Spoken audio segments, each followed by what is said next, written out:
Hi friends, nice to see you in my new video, and in this video I want to show you one classical chess game, and this is my favorite game in chess history, between Rotlewi and Akiba Rubinstein for black.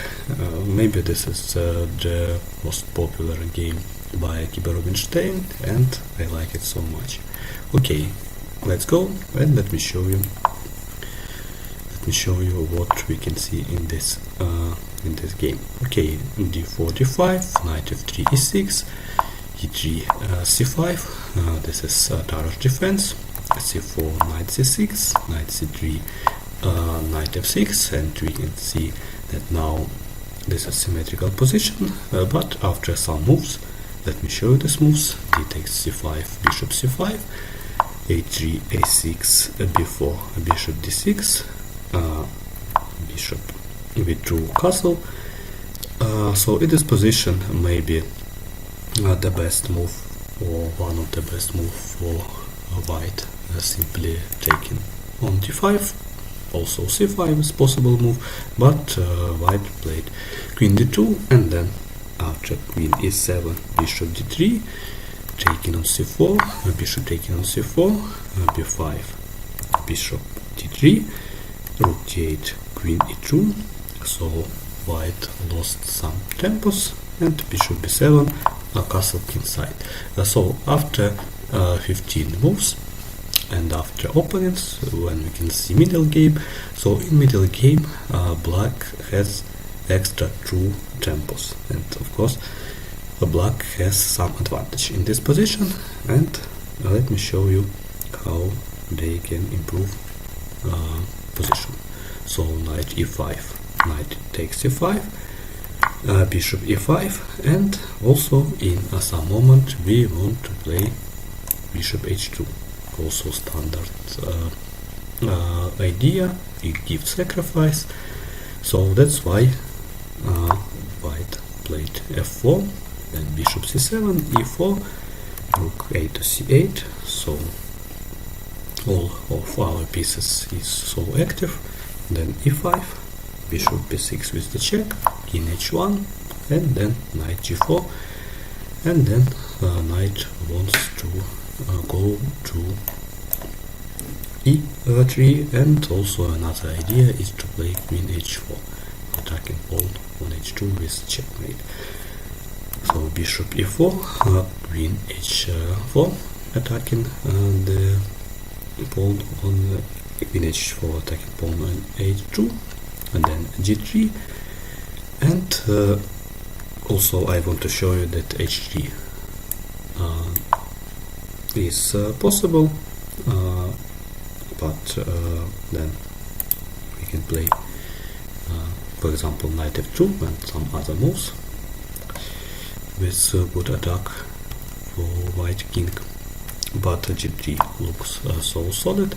But then in this position, brilliant sacrifice for Akiba Rubinstein, and this is rook c3. Of course white should not take on c3 because of bishop e4 with the check, and now white cannot capture with the knight, and if capture with the queen, then queen h2 with a checkmate. So that's why after rook c3, of course white should take on h4. So now white has extra queen, but now another very good sacrifice for black, and this is rook d2 move. So rook d2 move, so we attacking the queen, and for example if queen takes on g4, then simply bishop f4, and then for example rook f3, and easiest way to win this game is to play queen, bishop f3, queen f3, rook f3, and extra rook for black.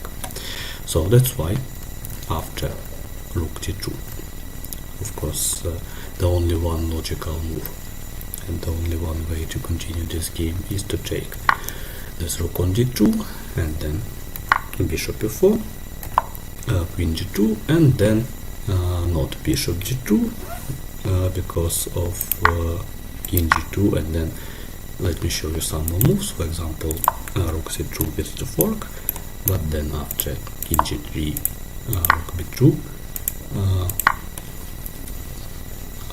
white can take knight on g4 and extra exchange for white, and of course in this position